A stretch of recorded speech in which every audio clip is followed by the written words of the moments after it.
D'abord, je voudrais dire à quel point vous avez pu remarquer, c'est un film comme les autres, mais peut-être plus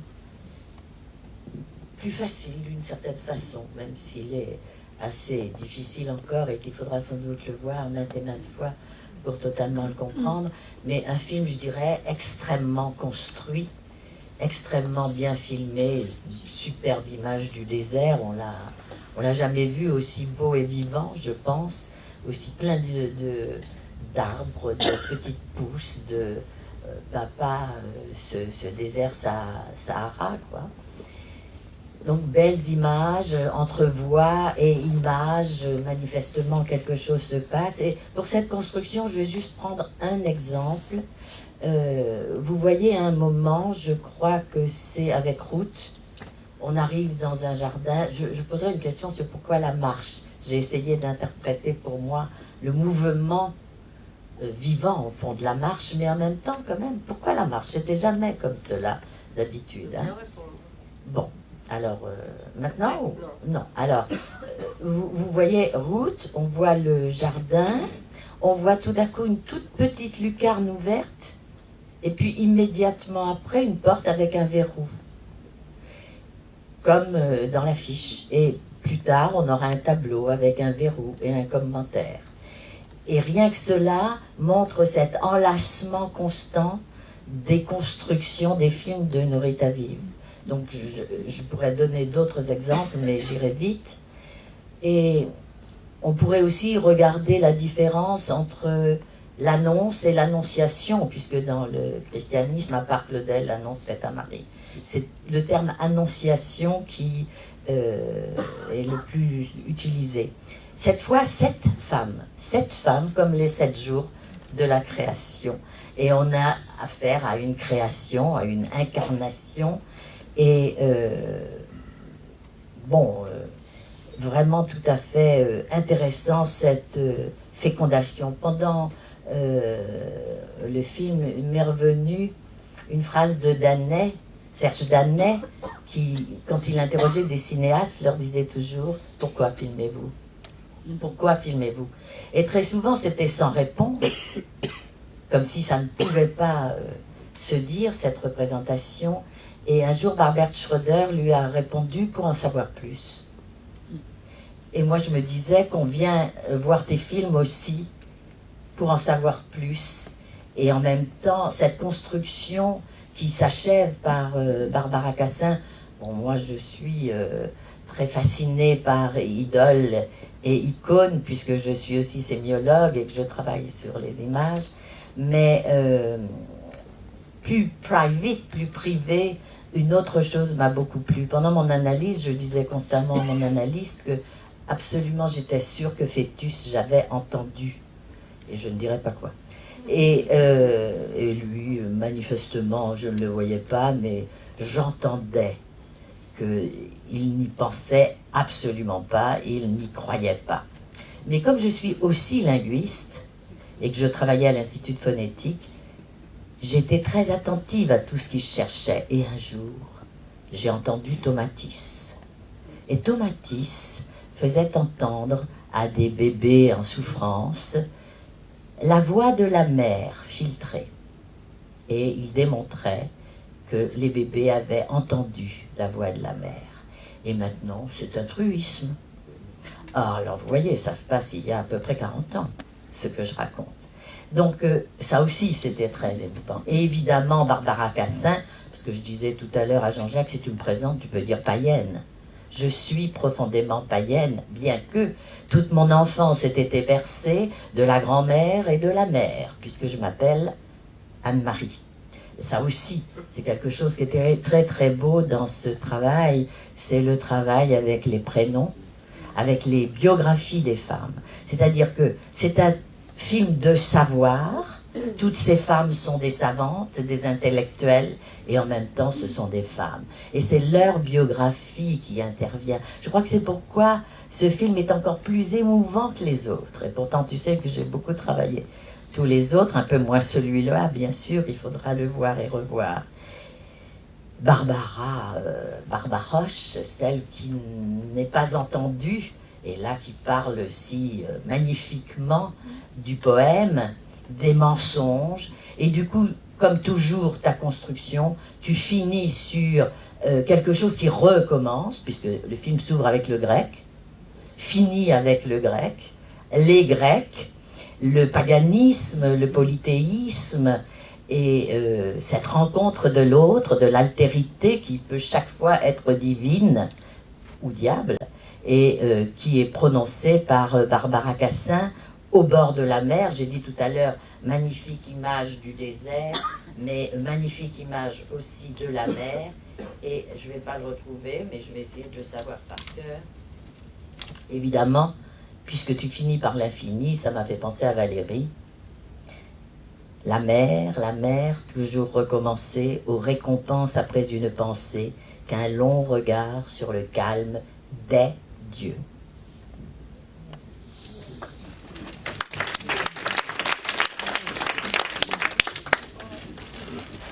Bon, alors deuxième petite...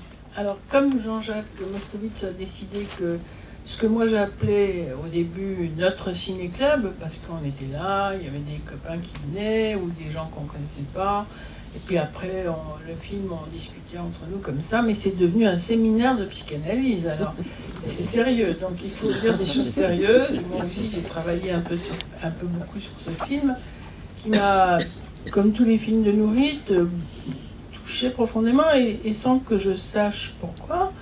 Mais vous verrez à la fin de ce que j'ai à dire que maintenant je sais à peu près pourquoi. Alors, ce film Annonce vient après, Annonce au pluriel, vient après tous les films qu'on a vus de Nourit.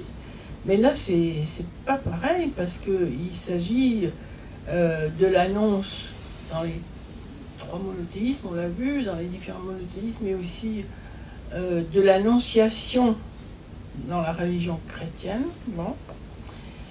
Et de la femme, avec un F majuscule, et c'est la première fois, elle est au premier plan, c'est elle qui tient entre les mains le destin du monde et des humains, et dans ces religions monothéistes, où il ne s'agit que d'un seul Dieu, et d'un humain créé, des humains qui sont créés à l'image de ce Dieu masculin. Alors voilà que les femmes arrivent au premier plan, il faut le noter, c'est important. Bon, moi ça m'a toujours paru, sans que je sache vraiment le formuler, dès que j'étais petite, élevée dans ce monde judéo-chrétien, mais surtout chrétien, bon, voilà, on s'occupe quand même des femmes aussi. Alors l'enfantement d'un fils de Dieu, quand je suis venue, j'ai vu le film plusieurs fois en salle, parce que j'aime bien voir les films en salle, et je suis venue à la discussion des théologiens. Alors il y avait un rabbin, et puis M. Guggenheim, qui est un bénédictin, je suppose, je ne sais pas. Hein? Un jésuite, enfin bref. Alors le jésuite a dit quelque chose de... Non, je pense qu'il est bénédictin. Bon, enfin peu importe, c'est un religieux qui est chrétien. Et il a dit, mais voilà, je dois noter que dans la religion musulmane, ce qui est annoncé à Agar, c'est que Dieu l'a rendue enceinte et elle va mettre au monde un enfant, mais ce n'est pas le Fils de Dieu. Il a voulu souligner par là que les musulmans étaient plus rigoureux, plus justes dans leur rapport au Dieu unique que les chrétiens, puisqu'ils ne pouvaient pas... Cette fable du Fils de Dieu, ça ne marchait pas pour les musulmans. Ils pensaient que Agar avait mis au monde un enfant voulu par... Marie. Hein? Il s'agit de Marie dans le Coran. Oui, Marie, mais un grand prophète, un grand homme, mais pas un fils de Dieu. Voilà, ce qui est quand même toujours un peu ce sur quoi on bute quand on aborde la religion chrétienne. Comment une femme, comment peut-il y avoir un fils de Dieu? Enfin bref. Hein? Rien n'est impossible à Dieu, mais c'est justement là-dessus qu'on se dit, mais est-ce que c'est vrai tout ça? Bon. Alors ces femmes qui parlent, c'est 7 femmes plus une, parce qu'il y a 7 femmes qui sont filmées, mais il y en a une qui filme. Donc je pense qu'il s'agit du film de 8 femmes, hein, dont la dernière étant bien sûr Nourit, qui prend la parole à la fin. Alors elle parle la langue grecque, au début c'est le texte des Septante qui est lu, ensuite la langue hébraïque, la langue arabe, et le texte de Luc, hein. Et de Luc, mais c'est au début écrit en grec, c'est Luc. Oui, Luc, mais alors voilà. Après, C'est juste, excuse-moi, Oui. c'est juste pour faire les Ah bon, pour Septante. moi, C'est une traduction, et Luc était écrit en grec au les départ. Septante, c'est écrit en grec aussi. Non, c'était les Septante, c'est la traduction de la Bible hébraïque en grec, juste pour... Oui, mais tu as raison, je ne connais pas grand-chose. C'est dans le traduit. Oui, c'est tout à fait vrai. Donc voilà, les trois langues, là, on est bercé par ces femmes qui nous murmurent cette histoire merveilleuse. Mais c'est une histoire où il s'agit de la femme, avec, je remets un F majuscule, et de Dieu. Il n'y a pas d'homme là-dedans. Et c'est ça qui est extraordinaire. Sauf l'ange. L'ange, c'est le messager. Bon. C'est quand même la naissance des hommes. Il y a Abraham. Oui, il y a Abraham. Bon, Oui. pour moi, c'est quand même la première fois que la femme et Dieu sont face à face dans un dialogue singulier.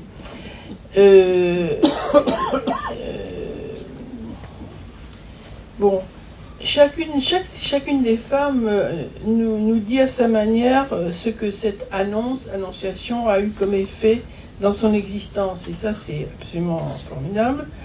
Et comment l'annonce d'une maternité fait venir, même brièvement, c'est ce que raconte la psychiatre de la maternité, Sarah Stern, même brièvement, un sourire, une espèce de sentiment de victoire ou de réussite étouffée chez une femme.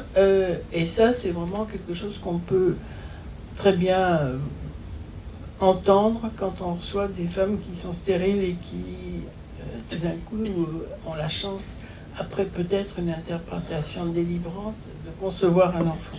C'est ce qu'elle nous raconte et c'est assez extraordinaire. Ce que je voulais dire, c'est que ce qu'on voit aussi dans ce film, c'est l'écriture cinématographique de Nourit Aviv. C'est-à-dire qu'elle nous délivre un film qui est une véritable écriture. C'est d'ailleurs ce qu'on dit des cinéastes qui font des films importants. Il y a l'écriture cinématographique des cinéastes. Et voilà que ce film de Nourit est une véritable écriture avec le contre-champ des images, du mouvement de la caméra, de choix des cadres, de la lumière et de la manière dont la cinéaste occupe son cadre, parce qu'il y a des moments où il y a une écriture en haut, à droite, à gauche, enfin tout ça est tout à fait construit. Et aussi ce qu'on entend, parce que la bande-son, dans ce film où il n'y a pas de hors-champ, je pense qu'il n'y a pas de hors-champ, comme on dit dans le cinéma, il y a un hors-champ, ben là le hors-champ c'est la bande-son, c'est la parole. C'est-à-dire ce film est vraiment fait pour que la parole soit magnifiée, que la langue soit magnifiée. Bon, je crois qu'avec ce film, Nourit Aviv est allé au terme de son désir de cinéaste, puisqu'il y a toute la liste des films précédents sur la langue. Alors, je pense qu'elle nous fera d'autres... Non, bien sûr, mais j'ajoute que tu nous feras d'autres films. Mais là, tu es allé au bout d'un certain désir qui concerne la femme, la conception, l'écriture cinématographique et la relation peut-être de la femme avec le divin, avec la langue, avec la conception, la grossesse. Quoi. Alors, je vais ajouter quand même quelque chose pour Barbara Cassin qui m'a aussi profondément touchée parce qu'elle m'a soulagée, elle m'a délivrée de ce sentiment que j'avais toujours que après tout, on était toujours confrontés simplement au divin, au Dieu seul, unique. Et là, voilà que cette femme que par ailleurs j'aime beaucoup, dont je lis tous les livres, me dit que non, qu'elle veut bien à chaque personne qu'elle rencontre se dire que c'est Dieu qui arrive à sa rencontre et que les dieux sont partout autour d'elle. Et ça, ajouté avec les images absolument magnifiques de mer, j'ai jamais vu des images de mer comme celles que tu nous as donné, on voit la mer, on est au ras de la mer, là, comme ça on voit les petites vagues, mais oui, toutes petites, quoi, qui ne sont pas dangereuses. C'est pas des vagues qui vont te tuer, au contraire, elles vont te caresser. Donc je trouve que ça, c'est vraiment Barbara Cassin, elle clôt la liste de ces femmes qui défendent beaucoup les femmes, qui sont des féministes, d'une manière extraordinaire. Alors, puisqu'on est quand même dans un groupe de psychanalystes, je veux dire pourquoi ce film m'a fait autant d'effet, puisque après j'y ai un peu réfléchi.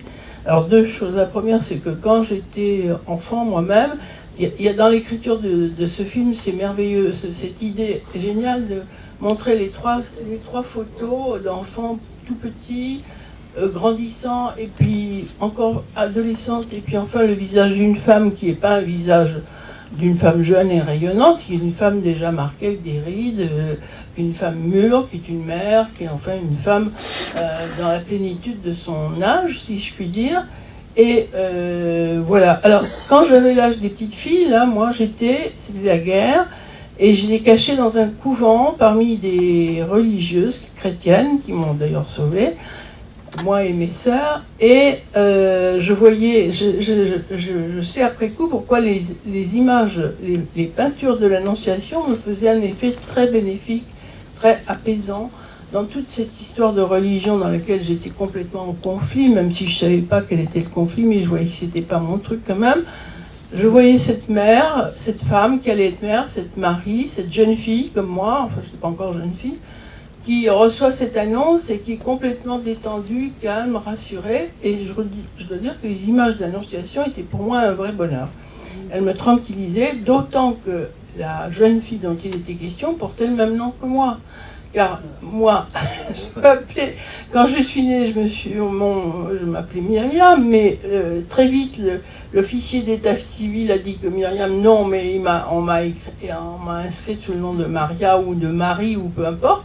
J'ai traîné ça jusqu'à maintenant, puisque je m'appelle Maria. Donc voilà, la femme de l'Annonciation, c'était une femme qui s'appelait Marie, comme moi. Donc je pouvais être rassurée, il n'allait rien m'arriver de grave dans ce cadre de religion chrétienne dont je sentais confusément que c'était pas la mienne. Et enfin, un autre truc, deuxième point analytique, c'est que je me dis, mais pourquoi annonce? Qu'est-ce que c'est? Pourquoi annonce? Ça me fait aussi un effet très agréable. Et alors, en sortant de la deuxième projection, on s'est rencontrés, je me suis rendu compte que annonce, alors je le dis parce que c'est trop beau pour l'analyse, mes parents sont arrivés en Europe, en France, et étaient étudiants, et puis quand ils ont dû gagner leur vie, ils sont entrés dans la profession du cinéma, où il y avait des producteurs juifs russes, et il y avait toute une communauté de gens du cinéma qui étaient des émigrés d'Europe centrale, et ils se sont mis à faire des films annonces. C'était à l'époque, on réalisait des films annonces, on en fait encore maintenant, mais on n'appelle plus ça comme ça, on prenait des bouts de films, on les mettait ensemble, on les passait dans une salle, une bande annonce, mais voilà, donc je suis la fille de gens qui ont fait des films d'annonces, des bandes d'annonces, et je peux dire que cette révélation m'a paru très intéressante pour le goût et le plaisir que j'ai pris à voir ton film. Voilà. Vous avez vu, j'ai même choisi les femmes qui interviennent, qu'elles s'appellent Maria, Marie, Anne-Marie et Myriam.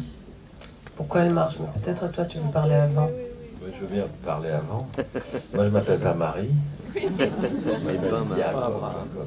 Attention, c'est autre chose. Hein. Alors moi je me suis posé la question pourquoi les films de nourriture, celui-là tout particulièrement, moi ça me remplit. Moi ça me remplit de lait et de miel. C'est-à-dire dans ce monde difficile où nous sommes, ces films, ces images, ces films de cinéma, ces images de cinéma, ces plans, peut-être à vous aussi, vous donne une certaine joie, une certaine plénitude, hein, comme l'étymologie du mot Elisabeth. Mais moi, ce qui m'a personnage central, c'est quand même pour moi, la star, c'est Gabriel, Djibril. C'est lui qui fait le film. Quoi. Sans lui, il n'y a pas de film. En quelque sorte, évidemment, on ne le voit pas enfant, on ne le voit pas sur un couffin, en train de sourire à l'éternité. C'est autre chose.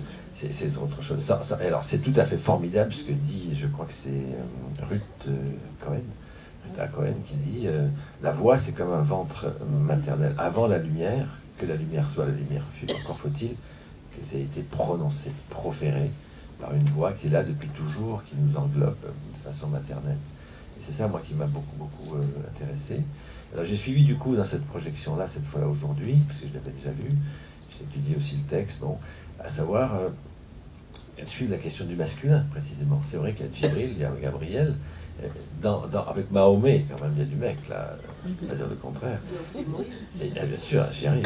Mais alors, Mahomet, lui, enfin, le texte, à part les hadiths qui vont situer Agar avec son enfant, mais pas toute seule, comme si le fait d'être femme, devenue mère, dans le Coran, il y avait quelque chose qui ne pouvait pas apparaître. Il fallait que ça soit dans un autre lieu textuel.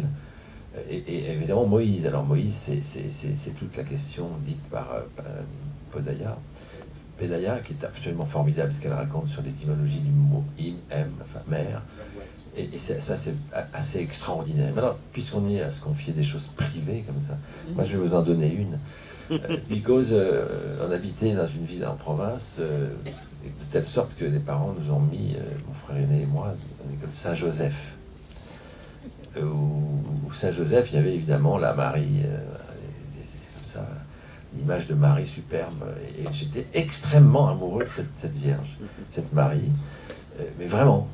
Et je priais à la récréation, les mains jointes, sur cette Marie. Et la bonne sœur qui est venue me voir, elle dit, tu sais, Jean-Jacques, non, à la récréation, on s'amuse, on va pas travailler, c'est l'heure-tude. Je dis, non, moi je veux rester comme ça devant ça, je tiens absolument. Je ne savais pas ce que je disais, mais je l'ai dit à mes parents, et mon père m'a amené bien sûr à la synagogue. Il m'a dit, tu vois ici, nous n'avons pas d'image. Quelque chose qui m'a structuré de façon extrêmement violente. Et puis j'ai vu des lettres hébraïques, et j'ai vu une liste de noms, et j'ai vu le nom de mes grands-parents paternels, c'était la liste des déportés. Donc déportés, j'ai vu ça à Auschwitz, et c'est comme ça que je crois que j'ai été cloué, parce que dans mon analyse, bien sûr, peut-être que je n'aurais pas eu à la faire si j'avais été librement amoureux de la Vierge jusqu'à ce que j'en ai plus soif. Mais non, mon père m'a l'a enlevé, quoi. Il me l'a enlevé, et du coup j'étais obligé d'en trouver d'autres. Plus proche, plus sympa, quoi, et qui faisait que ça pouvait quand même me séparer de ma petite maman chérie. J'étais pas obligé d'être collé comme j'ai été, voilà. Et ça m'apparaît sérieux, ce film. C'est pour ça que ces plans que tu donnes me mettent dans cette dimension de la parole, je vais arrêter là, de la parole qui prend corps dans l'incarnation. Alors, point important pour moi, Annalise, c'est combien, jusqu'à effectivement Barbara et peut-être Monza, que les autres femmes, les précédentes, participent à ce que tu veux montrer, bien évidemment, toi, Nourid, c'est-à-dire combien il n'est pas dissible, il n'est pas montrable que la mère soit sexuelle. Sexuelle et la mère, maman, et la mère. Et ça doit être absolument écarté. Pas de rapport sexuel au sens, non pas Lacan, mais au sens véritablement, pas question qu'on puisse imaginer quelque chose de l'ordre du sexuel. Avec tout ce que dit Gauthéron, qui est magnifique, avec ses Fra Angelico, enfin, qui ont structuré le christianisme, qui nous structure aussi, qui nous forme, quand on lutte aussi contre ces images. Mais pas question. Et ça peut devenir possible avec le paganisme, avec ce que dit Barbara du païen. Alors attention, peut-être que moi, devant toi, tu dis que tu es païen, je serai un dieu, je veux bien. On va tous être des dieux les uns pour les autres. Et c'est vrai qu'il n'y en a pas beaucoup de païens. Il n'y en a pas beaucoup, on voudrait bien, mais ça ne marche plus du tout. C'est ça qui... L'idolâtrie, elle existe peut-être, mais c'est pas celle du paganisme dont parle Barbara. Et je trouve que le trajet de Monza est tout à fait important, de Pologne, d'un père qui veut devenir peintre, enfin bon, l'histoire, vous l'avez vu, et c'est cette façon qu'elle a d'interroger l'icône et l'idole, à partir aussi de son dernier bouquin qui s'appelle Homo Spectator. Homo Spectator, j'en dis juste un mot, c'est comment l'homme des cavernes met la main dans le noir, avec une espèce de boue, sur le mur, et à la lumière du jour apparaît alors sa main. Et que de cette main est venue peut-être la possibilité du spectacle, la possibilité de l'image, avec tout ce que ça comporte de stupéfiant. C'est-à-dire que l'image, ça n'a pas on pourrait dire, la valeur du mot, dans la mesure où le mot c'est toujours malentendu. Il y a du malentendu, alors que l'image, il n'y a pas du mal vu, il n'y a pas l'équivalent. L'image, elle est là, complètement. Alors, à interpréter, mais c'est vrai que ça ne prête pas du tout. D'abord, c'est dans le présent. La preuve, c'est que là, quand il s'agit de parler, je termine là-dessus, que la lumière soit et la lumière fut, il y a déjà une conjugaison. Il y a déjà un doute radical. Ça aurait pu pas passer au futur ou au passé. Ça aurait pu ne pas avoir lieu. Alors que l'image, quand elle est là, ben, elle est là. Il y a quelque chose qui ne peut pas se faire absence et qu'il faille lutter contre les images, quelque part. Il faille savoir. Et ça, les cinéastes, en tant que ce sont des images qui bougent, nous sortent d'un paganisme d'idolâtrie de l'image qui était quand même assez fréquente aujourd'hui, surtout chez les ados. Hein. L'usage de l'image est absolument excessif. Et ça commence par le théâtre. Et là, ça commence par le théâtre. Dans le film. Dans le film. Mais c'est vrai que la fin. C'est important. Ouais. Tu veux. C'est important. Je veux. La marche de Chekhov. La marche. Et peut-être la réponse est... Bon, je ne reconnais pas ma voix, n'est-ce pas? Qui est un peu cassée aujourd'hui. C'est dans le film quand Raviva Pedaya cite la Bible et cite Agar, elle dit Vatelech vateta b'midbar Beersheva. Elle est allée et s'est perdue dans le désert de Beersheva. Et Raviva Pedaya elle-même habite Beersheva et elle marche là où elle croit qu'Agar a marché. Donc il y a quelque chose qui m'a inspiré de cette marche-là, donc du texte, comme souvent, qu'il y a un mot qui me fait image. Et puis... J'ai adoré ce film. Vraiment adoré.